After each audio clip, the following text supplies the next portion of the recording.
질문은 없을 것 같아요. 아, 안 돼요.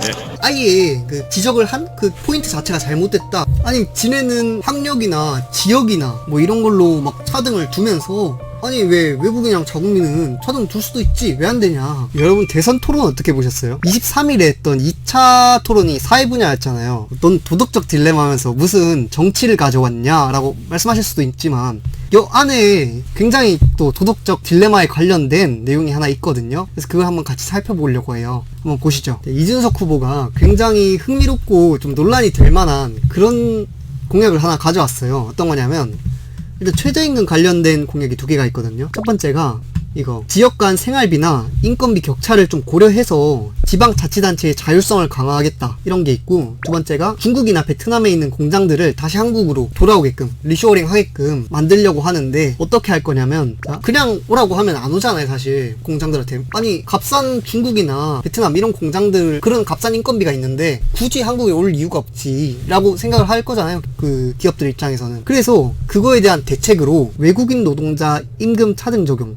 그러니까 외국인 노동자는 조금 더 싸게 쓰게끔 해주겠다. 예를 들어 한국인 최저임금이 10,000원이라고 치면은 외국인은 한 8,000원에 그렇게 고용할 수 있게끔 해주겠다, 뭐 이런 말인 것 같거든요. 그리고 여러 규제들을 완화해주겠다. 자, 이까지 이해를 한 상태에서 이거를 보면 되거든요. 지금 농촌에서는 일당 11만 원에도 이주 노동자가 없어서 난리. 그러니까 이게 무슨 말인지 이해되시죠? 지금 농촌에 일당 11만원인데도 고용이 잘 안 되는데 여기서 만약에 외국인 대상으로 최저임금 더 낮추면은 이 고용이 되겠냐, 지금 이 말을 하는 거잖아요.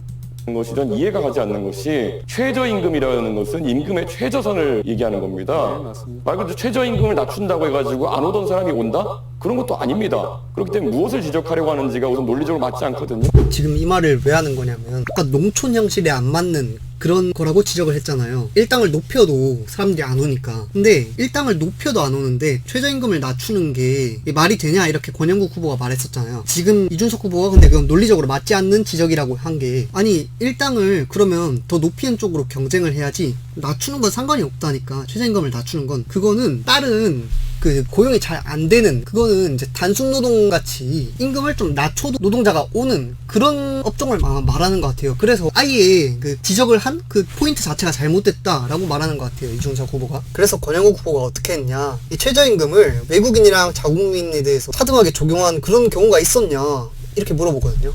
제가 스크립트를 다 정리해왔어요.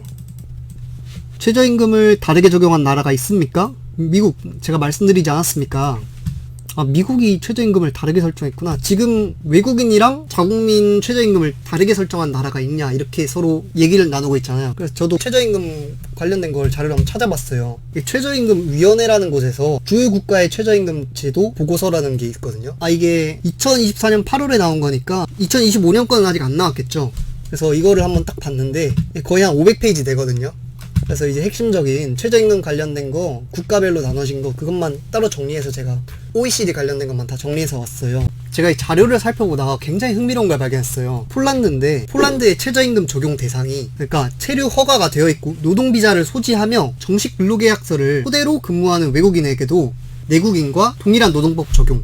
그러니까 체류 허가가 되어 있고 노동비자를 소지하고 정식 근로계약서를 토대로 근무하는 외국인, 이 중에 하나라도 안 되면은 이 최저임금을 보장받지 못한다는 소리죠. 약간 우리나라에도 비슷한 게 있잖아요. 불법 체류자들한테 최저임금보다 제대로 지급을 안 하는 그런 사장님들이 간간히 있잖아요. 근데 한국인들이 기피하는 업종에서 그런 거를 암묵적으로 허용해주기 때문에 굴러가는 그런 시스템이 꽤 많았거든요. 이번은 이스라엘의 경우를 한번 보여드릴게요. 이스라엘은 이것도 독특한 게 있어서 갖고 왔는데, 장애인 근로자에 대해서, 그러니까 직업 능력이 정상 능력의 몇 %일 경우에 최저임금의 30%만 적용인 거예요. 그러니까 예를 들어서 팔이 한쪽이 없어서 한쪽 팔로만 뭐 인형을 만든다 이랬을 때, 다른 사람은 100개 붙일 동안 내가 한 20개밖에 못 붙여, 이러면은 남들 최저임금이 10,000원이라면 3,000원밖에 못 받는 거예요.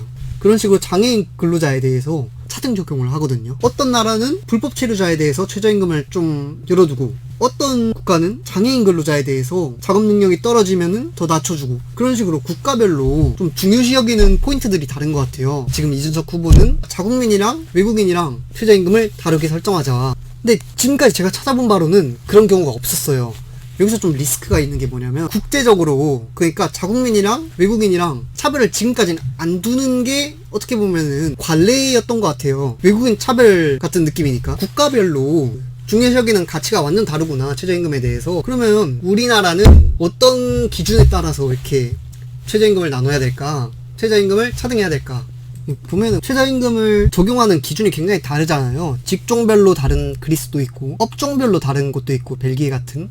그리고 연령별로 다른 것도 있고, 아일랜드처럼. 그리고 헝가리처럼 학력별로 최저임금이 다른 것도 있어요. 고졸 미만이랑 고졸 이상으로. 자, 이렇게 완전 최저임금에 대한 가치가 다르고 기준이 다른데, 아니 왜 외국인이랑 자국민 차별하는 거는 없을까? 아니 자국민 보호할 수도 있는 거잖아요, 사실. 아니 우리나라 국민이니까 우리 국민 더 최저임금 높게 하고 자국민 다르게 하는 거랑, 아니 지네는 이제 학력이나 지역이나 뭐 이런 걸로 막 차등을 두면서, 아니 왜 외국인이랑 자국민은 차등 둘 수도 있지 왜 안 되냐, 이게 오늘 주제예요. 자, 이걸 반대하는 입장에서는 ILO 고용 및 직업상의 차별에 관한 협약 111호, 이것 때문에 사람들은 차별을 안 둔 게 아니라 못한 거다라고 말하는 분들이 있는데, 뭐 이준석 후보 말에 따르면은 캐나다에서도 뭐 그런 외국 노동자에 대해서 규정을 완화한 사례가 있다. 그래서 우리도 아예 불가능한 건 아닐 거다라고 말씀을 하셨거든요. 그리고 반대하는 입장에서는 이거는 굉장히 차별적인 거고 문제가 있다. 그리고 외국인 근로자의 최저임금이 낮아지면은 우리 자국민들한테도 굉장히 리스크가 있는 거라니까. 왜냐하면 자국민도 그 싼 값에 외국인을 고용하면은 자국민 안 그래도 일자리 부족한데 더 부족해지지 않겠냐. 이거는 국가 전체적으로 시스템에 문제가 생길 거다라는 게 반대 측 입장이고, 그럼 찬성 측은 뭐라고 할까요? 니네 능력을 키워서 돈 더 받을 생각을 해야지, 뭐 외국인 말도 어눌해서 소통이 안 되는 외국인한테 그렇게 일자리 뺏길 생각부터 하고 있냐, 니네 능력을 키울 생각을 해라 라는 게 입장이거든요. 굉장히 이게 저희도 어려운 문제죠. 여러분들은 어떻게 생각하시나요, 이거에 대해서?